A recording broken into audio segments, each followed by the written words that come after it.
বর্তমানে বাংলাদেশে কিছু ব্যাংক বা আর্থিক প্রতিষ্ঠানে টাকা রাখা সবচেয়ে বেশি ঝুঁকিপূর্ণ বলে বিবেচনা করা হচ্ছে। কোন কোন ব্যাংকে টাকা রাখা বর্তমানে সবচেয়ে বেশি ঝুঁকিপূর্ণ হতে পারে, এই বিষয়টি নিয়ে আজকের ভিডিওতে আপনাদের সাথে আলোচনা করব এবং কী কারণে এই ব্যাংকগুলোতে টাকা রাখা ঝুঁকিপূর্ণ এই বিষয়টা নিয়ে বিস্তারিত জানাবো। এছাড়াও জানাবো আপনি কিভাবে নিজের আমানত নিরাপদ করতে পারবেন। বাংলাদেশ ব্যাংক অর্থাৎ কেন্দ্রীয় ব্যাংকের সাম্প্রতিক তথ্য বলছে অনেক ব্যাংকের ক্যাপিটাল শর্টফল বেড়েছে, অর্থাৎ তাদের পুঁজি বা তহবিলের ঘাটতি রয়েছে। এছাড়াও এনপিএল, যেটাকে সংক্ষেপে এনপিএল বলা হয়, নন পারফর্মিং লোনস, প্রবল অর্থ ফেরত না হওয়ার অর্থের পরিমাণ অনেক বেড়েছে, যার ফলে ব্যাংকের আর্থিক সুস্থতা ক্ষতিগ্রস্ত হচ্ছে।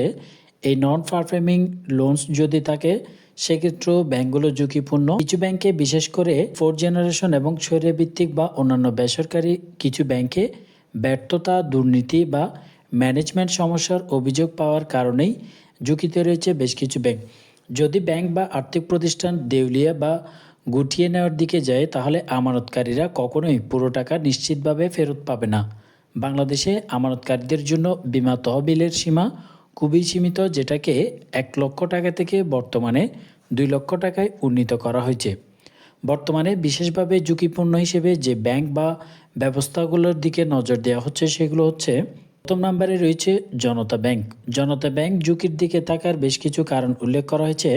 তার মধ্যে একটি কারণ হচ্ছে ব্যাড লোন, অর্থাৎ লোন ডিফল্টার 2024 সালের শেষে 72% অর্থাৎ 72%-এর মতো ঋণের অংশ ডিফল্ট ছিল, যেটা বর্তমানে এখনও পর্যন্ত আদায় করা সম্ভব হয়নি।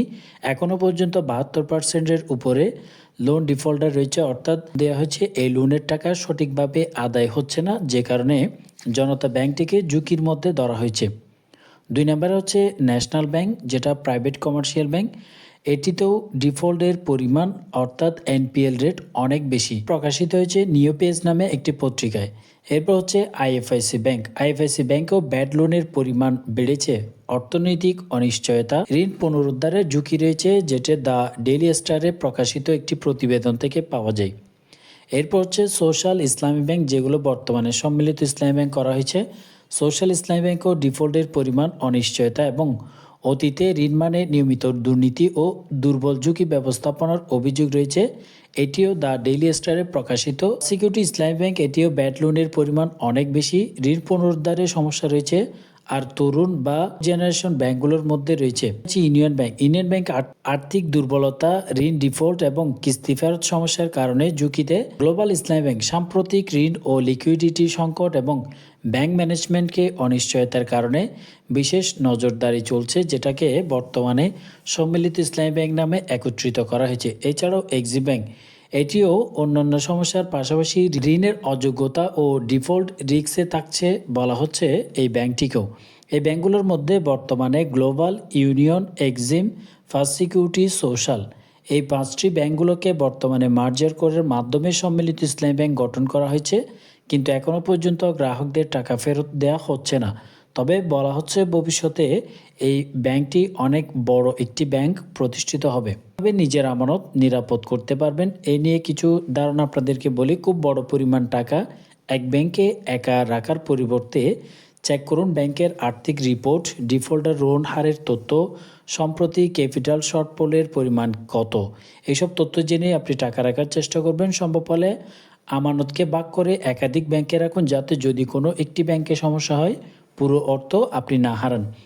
নিয়মিত ব্যাংকের আর্থিক অবস্থা, এনপিএল, মিডিয়া রিপোর্ট দেখতে থাকুন এবং বিভিন্ন পত্রিকা নিউজে চোখ রাখুন। ব্যাংক নির্বাচন করার সময় পুরনো প্রতিষ্ঠিত বড় ব্যাংক বেছে নেওয়া নিরাপদ। নতুন বা ফোর্থ জেনারেশনের ব্যাংকে ঢোকা একটু ঝুঁকিপূর্ণ হতে পারে। ঝুঁকিপূর্ণ হওয়ার মানদণ্ড একাধিকভাবে আপনারা নির্বাচন করতে পারবেন, যেমন লোন ডিফল্ট কত, ক্যাপিটাল শর্টফল কত, ম্যানেজমেন্ট ইস্যু, আর্থিক রিপোর্ট ইত্যাদি। এগুলো দেখে আপনারা ব্যাংক বাছাই করতে পারেন। কিছু তথ্য যেমন এনপিএল, ক্যাপিটাল শর্টফল, সাম্প্রতিক সংবাদ বা রিপোর্ট অনুযায়ী ব্যাংক টু ব্যাংক পার্থক্য অনেক। এমনকি ঝুঁকিপূর্ণ ব্যাংকও অর্থরক্ষার গ্যারান্টি থাকতে পারে যদি ব্যাংক স্থিতিশীলতা।